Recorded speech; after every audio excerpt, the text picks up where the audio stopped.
A gravação que nós temos aí são 20 minutos.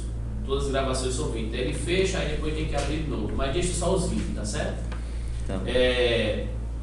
As qualificações do livro na visão do pastor Adilson Renato. Eu fiz uma adaptação. Eu peguei uma indicação de um site, aí fiz uma adaptação. Geralmente eu uso esse material aqui para a gente refletir sobre a importância da liderança do líder, tá certo? Aí depois eu vou deixar com vocês um teste de autoavaliação como líder. Aí nesse caso é o prazo que vocês têm aí até meio-dia para vocês fazerem. Na próxima aula, que é de hoje a 15, concorda comigo? De hoje a 15, e aí nós chegaremos a fazer uma dinâmica aqui a respeito dessa folhinha que eu vou entregar depois dessa. Podemos? Podemos? Vamos ler essa informação importante.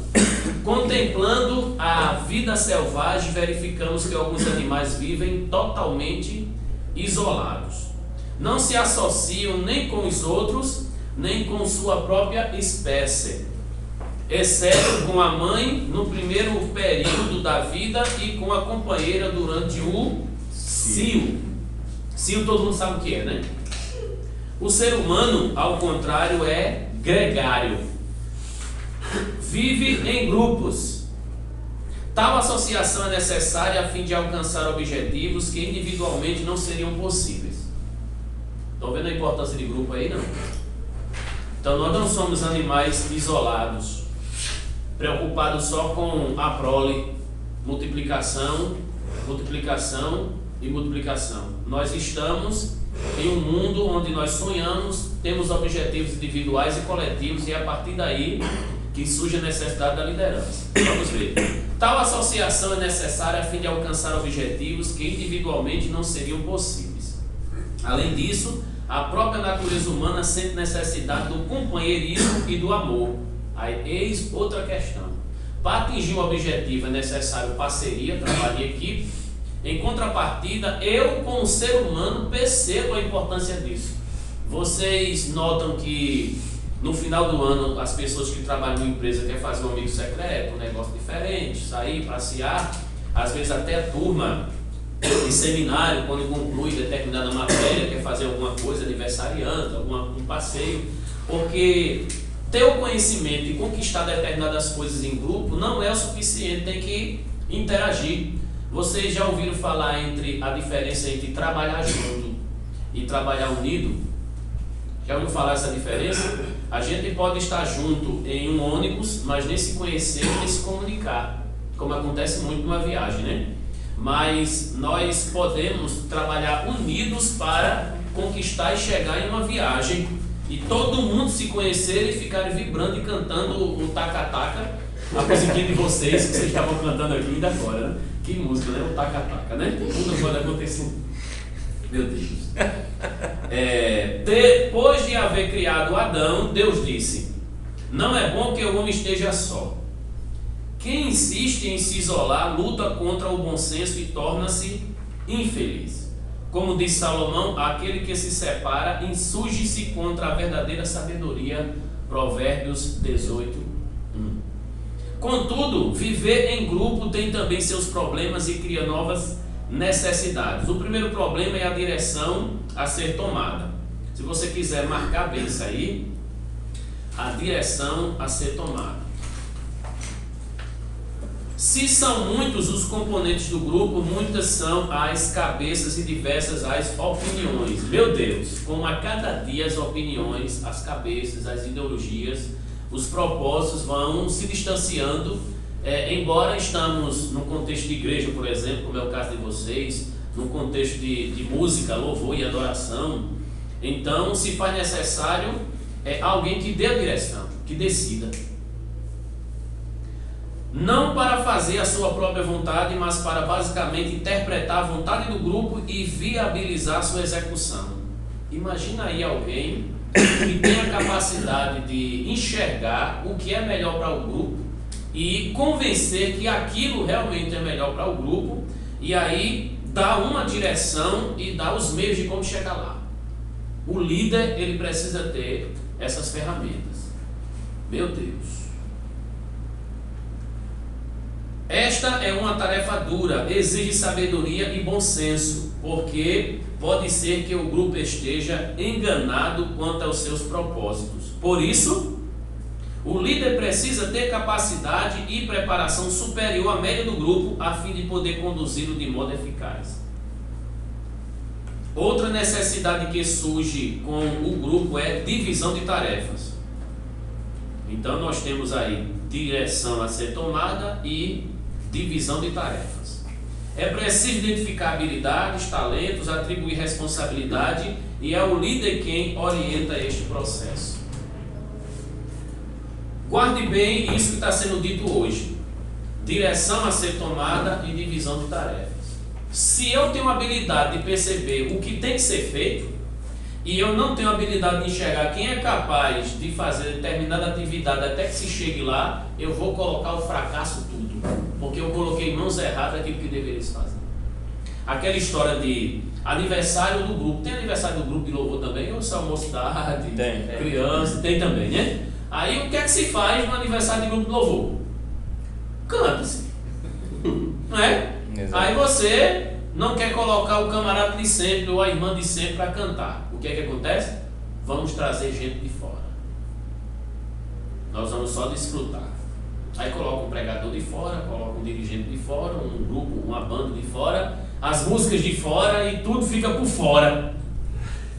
Porque você não sabe como aquela turma é no horário, você não sabe como aquela turma é na administração. Talvez você viu um DVD e acha que vai ser bonitinho como DVD, e DVD tem cortes, né? E aí você vai e confia pelo Ibope, por aqui alguém indicou. Nesse detalhe você pode colocar toda aquela festividade por água abaixo. Da mesma forma como você delega para terça-feira, a quinta, um domingo, determinados irmãos para tocar e cantar, quando você distribui toda essa parte musical da igreja. Não tem essa questão de escalar? Então já imaginou você escalar para oração um cara que não ora? Ele fica lá sentado, todo mundo orando. Ele fica lá sentado, dedilhando, porque ele só sabe fazer isso, tocar. Ele não lê a Bíblia, ele não tem palavra para dar a ninguém, ele não tem ministração, ele não ajoelha para orar. É o cara que você não delegou corretamente. Aí se você tem o Samuel, canela de fogo, né? Bota num período de oração lá. Não faz sentido não escalar uma pessoa que tem a ver com aquilo que propõe-se, aquele tema geral. Aqui nós encontramos no terceiro parágrafo já, né? Não é isso? Terceiro parágrafo? A liderança necessária em qualquer empreendimento coletivo. A igreja não é uma exceção. O líder da igreja é, em última instância, o Senhor Jesus, certo? Ele é a cabeça da igreja. Efésios 1, 20 a 23. Entretanto, os homens ainda precisam de líderes visíveis, porque o líder invisível está no comando geral, no trono de glória, mas ele delegou pessoas para liderar. Precisam de modelos humanos e direção humana, uma vez que nem sempre estão aptos a ouvir a ordem direta de Deus. Por isso, Deus instituiu ministérios à igreja. Tem aquele versículo, eu acho que é Hebreus 13 e o versículo 7. Vamos ler agora. Eu acho que é o 13, versículo 7. Talvez o 7 e o 17, né? Como é que tem aí na sua Bíblia? Hebreus 13, aí o 7, depois o 17. Deus, Ele é o dono da igreja, Ele é o dono do mundo, Ele comanda tudo, mas Ele delega tarefas. Ele foi sistemático na criação. Ele foi sistemático, delegou tarefas durante toda a história do Antigo Testamento, Novo e até agora na nossa história. Posso ler? Pode. Lembrai-vos dos vossos pastores. A minha tradução aqui tem guias ou líderes, não é? Os quais vos pregam a palavra de Deus, e considerando atentamente o fim da sua vida, imitai a fé que tiveram. Então, é aquela questão do lembrar deles com respeito, com honra, né? 13:7. Considerar e imitar. Imitar a fé, porque o líder religioso, o líder cristão, o pastor, o presbítero, o líder ministro, ele deve ser um exemplo de fé. Esse é um ponto. Aí agora, o versículo 17. Obedecer aos vossos guias e sede submissos para com eles, pois velam por vossa alma, como quem deve prestar contas, para que façam isso com alegria e não gemendo, porque isso não aproveita ou não será proveitoso a vós. É um texto interessante para o que a gente está conversando aqui, porque o guia, o pastor, o líder, o ministro, ele deve ter ideias e deve ter uma postura que as pessoas sintam prazer em obedecer. Só uma pergunta básica: você já obedeceu a alguém revoltado? Fez porque tinha que fazer mesmo para não dar confusão, mas dentro de você estava irado, triste, revoltado com a situação, e aquela obediência lhe foi muito difícil, porque tem a obediência que você faz com tanto prazer, né? E tem o que você faz assim de muito mau gosto, não foi com tanta boa vontade. Já aconteceu com você? Já aconteceu com você? Já aconteceu muito comigo quando eu trabalhava em fábrica. Não, Alpargata. Não, tu não é Alpargata. Ainda hoje? Não. Eu trabalhei na Cota Minas no tempo da vaca gorda e no tempo da vaca magra. Trabalhei lá. Fui da produção, depois eu fui para o RH.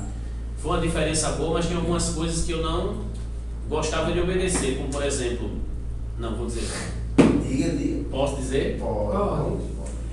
O horário de almoço era. Gravado. Tudo bem. O horário de almoço era 1h, porque toda a turma da produção tinha saído. Eu ia de meu dia, porque eu gostava daquela galerinha, sabe? A turma da jardinagem, aquela turma que gostava de contar histórias engraçadas, tal, conversar bastante. E essa população toda era fácil de se evangelizar, porque de tudo eles queriam ouvir, porque basta sentar e conversar, porque eles conversavam sobre tudo. E aí tinha também que ir de camisa social, com gravata, e eu não gosto de gravata e não ia de gravata. Eu com camisa assim, como eu estou agora.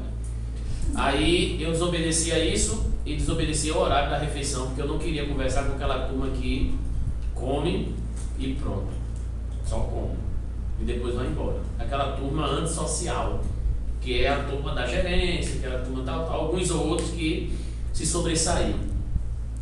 E aí eu fui chamado a atenção sobre isso e disse: vocês já conversaram com a nutricionista sobre essa questão do relógio biológico? Sobre o apetite? Sobre a programação do horário de comer e tal? Então assim, 1h não é o meu horário comum de comer. Eu sempre como meu dia. Eu ganhei com dolo, né? Fazer igual o apóstolo Paulo, né? Aí segundo, vocês quando entram, vocês escolhem a mesa com quem vai comer, né? Você não escolhe tanta gente ali, você escolhe a mesa que vai comer, né? Eu escolhi comer com a turma da jardinagem do que comer com vocês. É um direito que eu tenho de escolher a hora que eu vou comer por causa do meu relógio biológico e sentar na mesa que eu quiser, porque eu quero uma mesa assim bem humorada, bem alegre. E sentar com vocês não é muito alegre, não. Vocês só falam de problemas de tal, dinheiro, produção, tal. Eu não gosto de ouvir essas coisas que vocês conversam. É um ambiente de trabalho, para falar sobre trabalho na hora do almoço. Na hora do almoço. É horrível. Aí eles disseram: olha, sinceramente, Gil, por tua sinceridade, tu é o único que vai poder fazer isso. Eu fui muito sincero. Eu gosto de vocês aqui no ambiente de trabalho, que a gente trabalha aqui com responsabilidade, com qualidade, mas na hora do almoço eu não suporto. Eu quero conversar sobre esporte, sei lá, brincar com a turma lá e comer alegre. Eu quero fazer isso. Pode ser, pode. Mas eu ia quebrar mesmo. Eu ia quebrar, ia um pouquinho antes, chegava um pouquinho depois dele, porque eu gosto da coisa bem-humorada. Já deu pra notar, não? Deu não, né?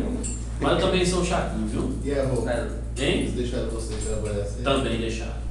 Eu fui com aquela social, mas de manga curta. Número 3/4. 3/4. Obrigado, viu? A única coisa que você falou hoje que valeu a pena. Eu sou chato, Samuel. Não sei. Tá gravando, viu? Continuando. Depois de Efésios, não foi? Entretanto, os homens ainda precisam de líderes visíveis, precisam de modelos humanos e direção humana, uma vez que nem sempre estão aptos a ouvir a ordem direta de Deus. Por isso, Deus instituiu ministérios na igreja.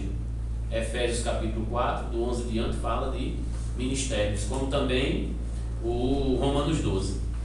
Os líderes surgem naturalmente no meio dos grupos. Entretanto, tal surgimento não é casual. Está vinculado à presença de diversas características que habilitam o indivíduo a liderar. Tais predicados ou predicativos são inicialmente naturais, como por exemplo, a capacidade de influenciar. Isso é muito importante. Quando alguém tem a capacidade de influenciar, note que ele vai ser um bom líder no grupo. A capacidade de comunicar, a capacidade de arregimentar e de coordenar. Isso é fundamental na liderança. Se você não tem a capacidade de influenciar, consiga alguém de confiança que tenha e use ele para isso. Delegue a ele essa capacidade de influenciar. Se você não tem a capacidade de comunicar, de dar um bom aviso, de estimular, peça para alguém fazer que tenha essa capacidade, arregimentar e coordenar. Na sua igreja tem aquela irmãzinha cara de pau. Aquela irmãzinha cara de pau. Aquela irmãzinha que faz a cobrança de quem pegou o CD, de quem ficou de ir para o retiro, de quem pediu a camisa e não pagou ainda. Tem aqueles irmãos que fazem assim, os irmãos que estão inadimplentes com compromisso com o nosso grupo, por favor, nos procure. Tem os irmãos que falam assim? Tem os irmãos que chegam lá no microfone assim, olha, você, irmão veado, que faz você. Não sei o que é que você prefere, mas um faz um efeito, outro faz outro efeito totalmente diferente, não é? Principalmente quando tem visitante. Naquele momento do culto, né? Bem, essas habilidades podem ser encontradas em qualquer líder de qualquer agrupamento humano. Na igreja, porém, além desses itens, é necessário que o líder apresente talentos espirituais, já que estamos lidando com o mundo espiritual. Por isso que eu falei do exemplo de fé, né? Não é fé somente em crer, fé no sentido de princípios cristãos, a fé cristã. Como alguém pode ter habilidades espirituais? Somente pela operação do Espírito Santo. Aí não tem que ser regenerado, tem que ter comunhão com Deus. Ele é a nossa fonte de talentos. Por exemplo, recebeis a virtude do Espírito Santo que há de vir sobre vós e sereis minhas testemunhas. Atos 1:8. O qual vos fez capazes de ser ministro de um novo testamento, não de letra, mas do Espírito, como diz 2 Coríntios 3:6. Ministro não da letra, mas do Espírito. Não é da lei, é da graça. No ministério, além de se trabalhar com a vontade dos componentes do grupo, existe a imperatividade ou a imperativa prioridade de se fazer a vontade de Deus. E aí, quando a vontade de Deus compromete a vontade do grupo, o grupo será que vai entender que você é espiritual bastante para dizer, irmãos, estamos com um dilema que precisamos resolver, a vontade de Deus é assim que nós vamos fazer, embora eu sei que o grupo quer outra coisa. Alguém já tomou uma decisão assim? Uma decisão que não convinha porque biblicamente não era para ser feito? Já tomou uma decisão assim? E que um grupo, uma parcela de gente não concordou? Aconteceu muito isso comigo. Portanto, aqueles que se sentem chamados para a liderança cristã devem buscar uma vida cheia do Espírito Santo. Precisam ser imitadores de Cristo para que possam ser imitados pelos seus liderados. O autor, pastor Anísio Renato de Andrade, adaptado por Gildalane da Silva, esse que vos fala. Amém? Eu tenho um outro trabalho para passar para vocês, bem rapidinho, aí fica com quem estiver aqui. O rapaz andarilho saiu, mas aí eu vou deixar com vocês. Sem pedir permissão, ele vai receber o que ele merece, não é? Se terminar a gravação, não se preocupe aí, porque faz parte, tá certo? Temos aqui uma folhinha que meu amigo vai entregar. 2, 3, 4, 5, 6, 7, 8. Por favor. Nas próximas aulas eu volto a tratar sobre esse assunto aqui, tá certo? Okay. Bem, você vai observar que líder aí está como um acróstico. Senhor. Oi?